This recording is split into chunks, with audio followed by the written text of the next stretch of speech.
પેલું કહીએ છે ને કે ગાય શેના માટે ખરીદવાની ભાઈ? હે? દૂધ માટે. તો કે પોદળો ફ્રી આવે કે ના આવે? કે એના માટે ટેક્સ ભરવો પડે? હા કે ના? આવે જ, ઓટોમેટિક આવે. એમ ભગવાન પાસે માગો કે હે પ્રભુ, સંતો પાસે પ્રાર્થના કરો તો એ જ માગવું કે મારી ઉપર રાજી થાય એવું જીવન થાય, રાજી થાય એવી દયા થાય. આ માગો એટલે ઓટોમેટિક માયાનું સુખ આવે જ. પોદળો એટલે માયાનું સુખ છે. એ આજને તો કાલ ભગવાન આપવાના છે. મહારાજના આશીર્વાદ છે કે અમારો જે આશ્રિત થાય એને અન્ન ધન વસતિ કોઈ તાર દુઃખ નહીં આવે. હવે રોટલો ને બીજું કંઈ જરૂર પડે ભાઈ? હે? અન્ન એટલે રોટલો, ધન એટલે પૈસા, અન્ન ધન વસ્તુ અને કપડાં આવી ગયા. ત્રણ માટે તો આખી દુનિયા દોડે છે. એવું જ છે ને કે બીજા કંઈ માટે? હા, પછી પ્રસિદ્ધિ માટે કોઈ હોય તો વસ્તુ અલગ છે. આ ત્રણ વસ્તુ માટે જ દુનિયા, અને એ સ્વામિનારાયણ ભગવાનના કોલ છે. ક્યાં સુધી? તો કે બ્રહ્માંડનું પીઠ હાથ દકાળી જો દુકાળ પડશે, એક પછી એવો હાથ દુકાળ પડશે તો પણ મારા જનને દુઃખ આવવા દઈશ નહીં. એટલે ઓટોમેટિક માયાનું સુખ આવવાનું છે. તો શું માગવું? બસ પ્રભુ રાજી થવા. તમારા રાજીપા સિવાય બીજું કંઈ જોઈતું નથી ને એમાં બધું આવી જ જાય. એને જ મુમુક્ષુ કહેવાય. સંતો એક વખત મુંજાવદર પધારેલા. કયું ગામ?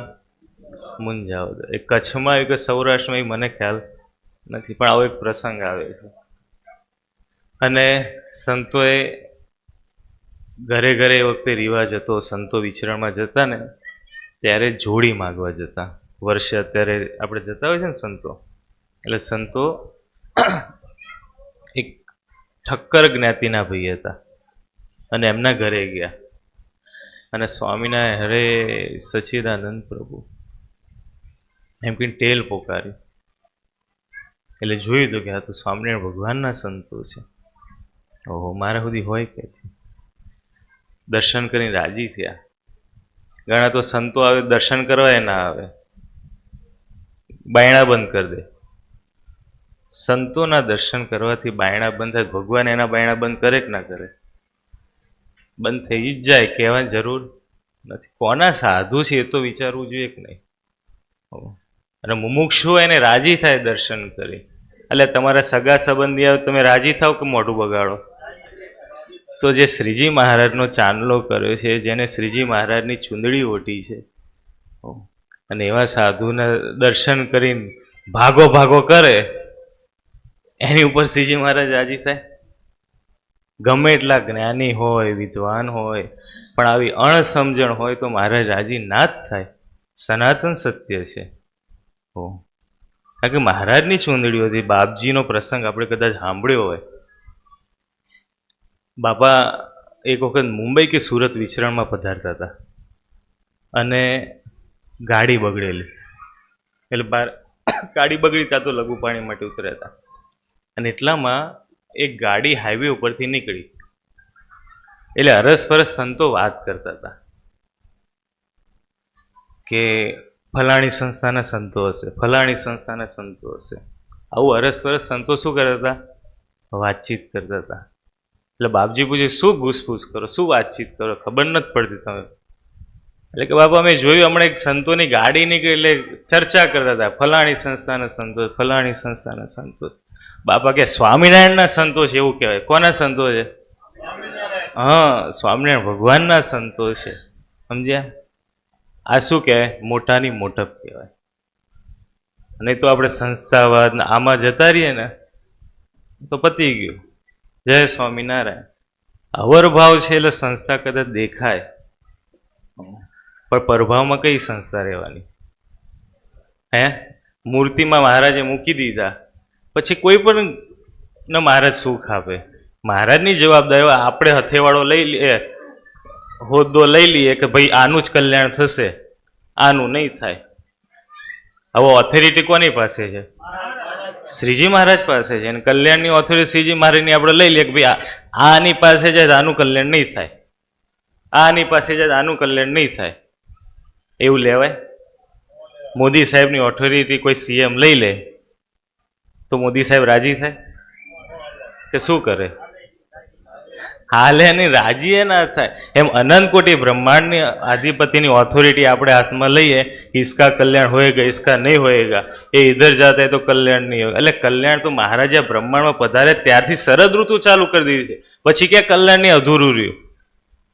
વાત જ કરી કે પેલા ભરવાડ ભાઈએ ખાલી આગળ પ્રસંગ આપણે લઈએ, હવે સંતો ત્યાં પધારેલા મુંજાવદર ગામ, અને પેલા રાજી થયા સંતોના દર્શન કરી.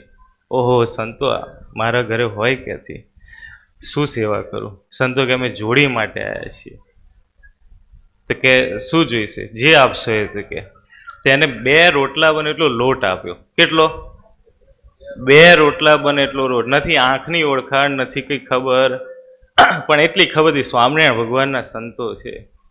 અને બોલો, 2 રોટલા સંતોએ બનાવ્યા, મહારાજનો થાળ કર્યો, પ્રાર્થના કરી કે મહારાજ આ વિશ્વાસુ અને મુમુક્ષુ જીવ છે અને ખૂબ ભાવથી આપની સેવા કરી છે સંતોની, તો મહારાજ એનું કલ્યાણ કરજો. અને અંત અવસ્થા આવી ત્યારે સ્વામિનારાયણ ભગવાન એના દિવ્ય તેજોમાં 2 સંતો જોડે હતા અને દર્શન આપીને ધામમાં લઈ ગયા.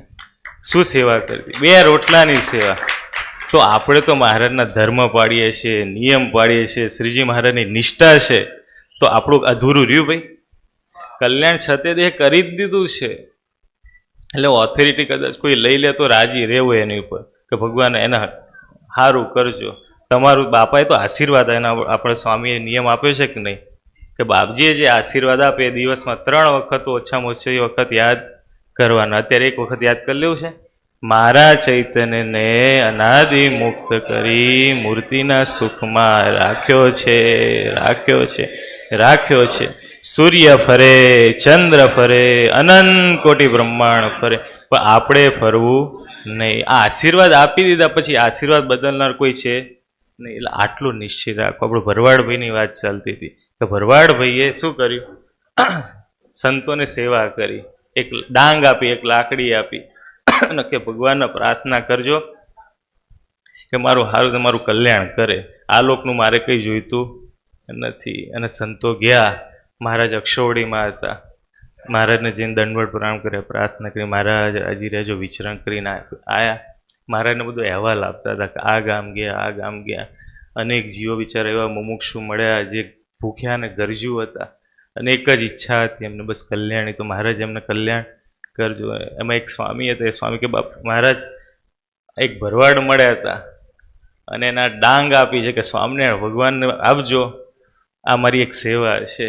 સ્વામિનારાયણ ભગવાન કે અંત અવસ્થ એને આપી છે ડાંગ, એને આપી છે સોટી, અને એને તમે પ્રાર્થના કરી સંતો, એટલે અમે હવે એને અક્ષરધામમાં લઈ જઈશું. અને અંત અવસ્થા આવી ત્યારે ભરવાડભાઈ બીમાર હતા, ખાટલામાં સૂતા હતા, અને સ્વામિનારાયણ ભગવાન પધાર્યા, દિવ્ય તેજોમય દર્શન આપ્યા. પૂછ્યું કોણ તમે? હું તમને ઓળખતો નથી. સ્વામિનારાયણ ભગવાને ડાંગ દેખાડી અને 2 સંતોના દર્શન કરે. ઓહો, તમે સ્વામિનારાયણ ભગવાન છો ને આવા તેજોમય છે? અને જ્યાં આટલું કીધું, મહારાજે ચૈતન્ય જેમ માખણમાંથી મુવાડો કાઢે એમ ચૈતન્ય શું કરી દીધો? મૂર્તિમાં મૂકી દો. એક ભગવાનના સાચા સંતોની ભગવાનની નાનકડી સેવા કરી તો એ શ્રીજી મહારાજે એને મૂર્તિનું સુખ આપ્યું. તો આપણે તો કેટલી બધી દયા કરી દીધી છે મહારાજે.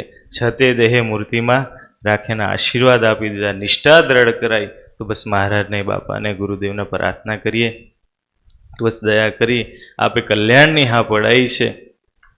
તો બસ એ કલ્યાણની હામાં અમે સદાય અલમસ્ત રહીને સુખ્યા રહીએ એવી કૃપા કરો, કરો ને કરો. સહજાનંદ સ્વામી મહારાજ. સૌ મુક્તોને જય સ્વામિનારાયણ.